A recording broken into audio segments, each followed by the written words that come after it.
acara pembukaan kegiatan pendidikan dan pelatihan keterampilan bagi pencari kerja berdasarkan klaster kompetensi, program pelatihan kerja, dan produktivitas tenaga kerja.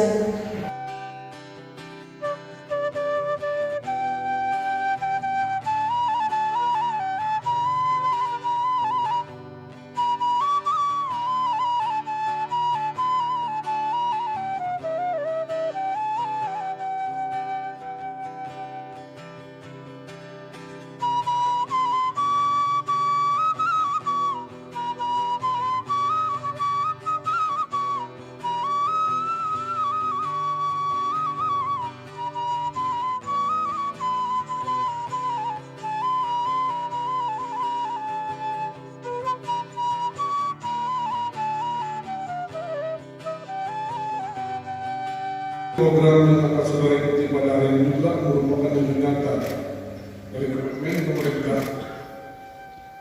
Pelatihan keterampilan ini merupakan salah satu misi pemerintah Bupati Aceh Tengah, yaitu mewujudkan sumber daya manusia yang berintegritas dan berkarakter. Ucapan Bismillahirrahmanirrahim. Pelatihan keterampilan kepada pencari kerja tahun 2021 dalam resmi kami nyatakan dibuka.